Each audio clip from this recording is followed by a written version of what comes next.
This postgrad degree program will train a new kind of ecological economist. In order to be admitted to study in the program, you must already have studied a lot of chemistry in your bachelor's degree program, and so much the better if you are familiar also with one or two sciences based on chemistry or biochemistry, or with farming.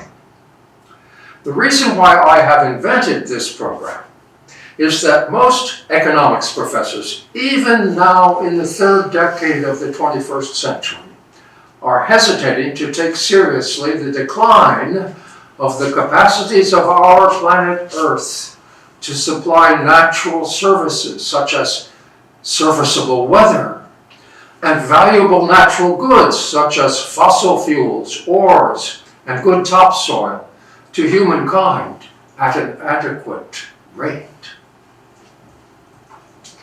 Some economics professors have begun to express concern about the one particular kind of environmental degradation, climate change, that has received the most publicity. One of the best of the economists, Paul Krugman, understands that, and I quote, "While it will take generations for the full consequences of climate change to play out, there will be many localized temporary disasters along the way. Apocalypse will become the new normal." End of quote. I used to be innocent of the fact that my own upper middle class American way of life would help inflict such disasters on future generations. We elderly middle class folks ought to take seriously our dharma to try to mitigate the harshness of the forthcoming so-called natural disasters due to various aspects of the environmental degradation that our own ways of life have helped in various ways to cause. That's why I have devised this radically new program of studies. And by the way, I'm not paid. I'm doing it because it's important. A huge background fact is that although 21st century economics professors speak of two kinds of ways of assessing so-called natural capital, they themselves can apply only one of them. The two ways are called weak sustainability assessment and strong sustainability assessment.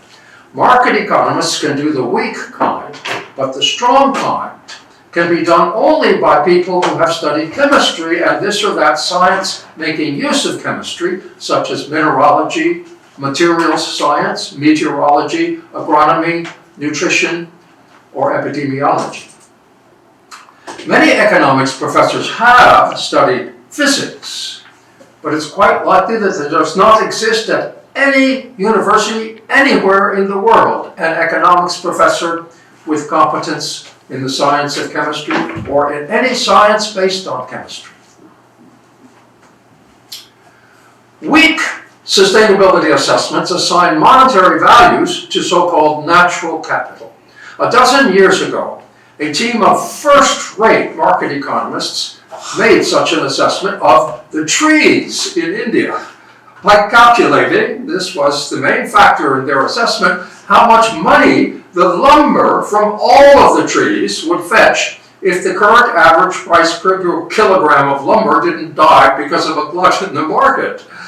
The assessment was based on ignoring that in order to get the lumber, all the trees in India would have to be killed. And then they would no longer be providing fruit or shade, performing photosynthesis and so on. Those particular market economists were plenty smart enough to know this, but they had to get a monetary number in order to make sense to other market economists and businessmen and government bureaucrats. Every weak sustainability assessment of natural capital has some such weird defect. Strong sustainability assessments are assessments of material, physical realities, such as, for instance, how many plants of this or that kind we happen to have in India. What are their ecological and economic functions, and their locations, conditions, vulnerabilities, and so on, and whether this or that kind can be substituted for by cultivating some other kind. Such assessments are vital in order to help determine what it may be feasible to do to alleviate some of the environmental problems that are already beginning historically to render ecological economics important.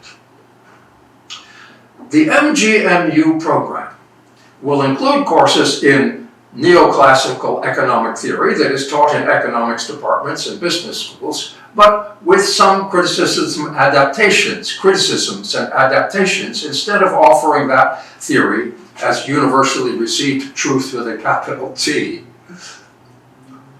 Here are a few samples of important, strong sustainability questions. What is the regional supply of plants providing the vitamins we all need?